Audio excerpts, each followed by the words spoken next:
What makes a good bad guy? You guys know what I mean, right? There are thousands, perhaps even millions, perhaps even trillions of stories out there about heroes triumphing over villains, paragons of good overpowering the demagogues of evil. However, one has to remember that the greatest of heroes are only worth as much as the villains or monsters that they must face. For after all, a hero who fights the powerless and helpless is no hero at all. Beowulf would not have been a respectable king had he not killed the monstrous Grendel first. Hercules would not have been made a legend had he not defeated both the Hydra and the Nemean lion and many other monsters afterwards for the gods of Olympus. David would not have gained the respect of King Saul had he not triumphed over Goliath with his sling. Bilbo Baggins, beloved character of J.R.R. Tolkien, would not have gotten anywhere had he not gathered enough courage to leave his home and go on an adventure to defeat the dragon Smaug. Hi, hello, and welcome again everybody to another episode of Natural Juan. This time around we're going to discuss 3 of Stephen King's most memorable villains. However, before all that, here's a special shout out to Mr. Jonathan Green, a longtime supporter of this channel. Also, shout out to Miss Rochelle Pineda, the owner of Durmhaven, who is also one of our sponsors. Alright, coming in at number 3 is none other than Randall Flagg from the Dark Tower series. He shows up in many other stories written by Stephen King, most prominently that of The Stand and The Eyes of the Dragon. Almost always though, the form he takes is almost always the same. He is all too often a corrupter of sorts, traveling from one place to another and causing the downfall of once mighty nations. With the exception of The Stand, where he appears as a leader, or more accurately, misleader of the gathering community of Las Vegas, Flagg usually appears as a corrupter or treacherous advisor. He is rarely the actual leader of a given movement, but often shows up in them to make their leaders turn to evil or unknowingly step into dangerous and highly destructive situations. This is highlighted in The Eyes of the Dragon, where he misleads King Thomas into oppressing the citizens of the Kingdom of Delaine with terrible taxes that lead to nowhere, and executing anyone for simply speaking out against the current regime. It is even hinted that King Roland, King Thomas's father and predecessor, would have performed better as a king and perhaps achieved more if Randall Flagg hadn't been providing him with bad advice. His other notable appearances can be found in the Dark Tower series, as mentioned, and other novels and short stories by Stephen King. In the interquel and 8th novel of the Dark Tower novels, entitled Wind Through the Keyhole, Randall Flagg appears as a kind of tax collector for the king, but never the king himself. He provides help for the young hero Tim, but this is not out of benevolence or kindness. Instead, he helps Tim out of amusement and just to see how far he will go with the few advantages he has provided for the boy. All in all, Randall Flagg embodies the concept of a wandering devil, not unlike that of Azazel mentioned in the Old Testament of the Bible. He goes from one reality to another, from community to corrupt the populace with greed, hatred, and insanity.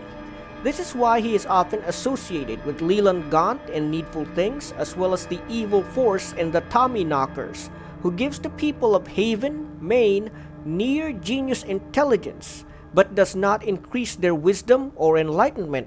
This in turn causes the said townspeople to become vicious and destructive with their strange inventions. Stephen King himself notes that Randall Flagg is meant to represent demagogue characters like Jim Jones or Charles Manson, where he corrupts the minds of potential victims, while he is quite evil in his own right and willing to take action against the heroes when needed. Randall Flagg mostly sticks letting the people he has corrupted to do his bidding, forcing them to do horrendous things that will turn things in his favor.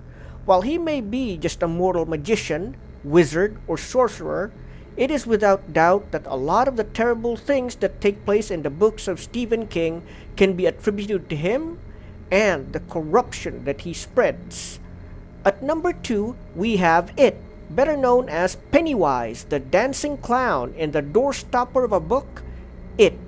While people remember him best as the clown in the more recent film adaptations, the book shows more about his true nature as some sort of elemental spirit from another dimension.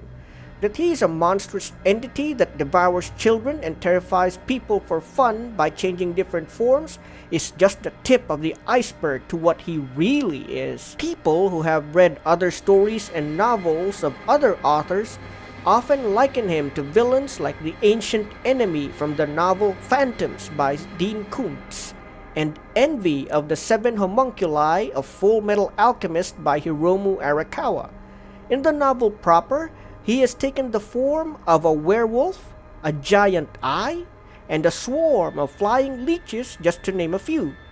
He gets sustenance from eating children, sure enough, but by taking on the forms they most fear, he is able to make them taste even better for him.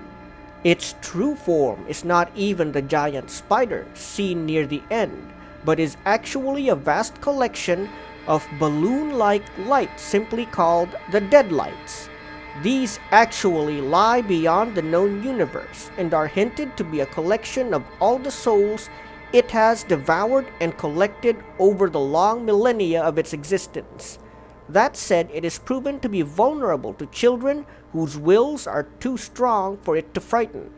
As Stephen King notes in his own memoirs and interviews about the novel It, Pennywise is not unlike the tales of trolls in European folklore, wherein he exists as a kind of barrier for people to cross from childhood to full adulthood.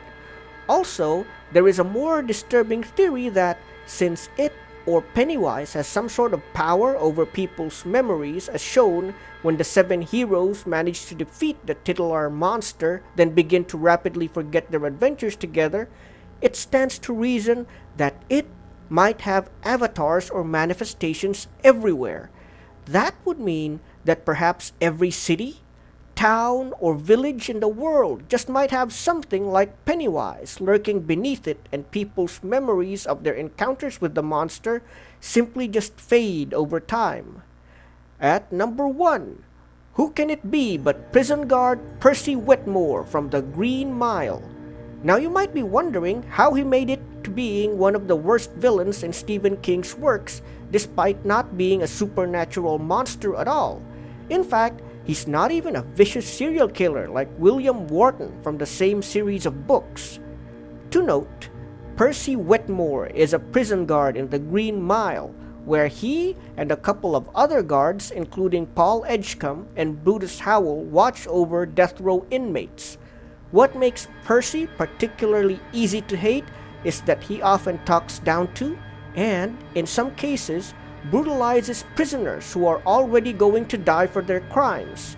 The protagonist and narrator, Paul Edgecombe, even notes that since most of the inmates had probably done their time already, and that their lives are ending, much of what Percy does is just power tripping on men and women who are about to die.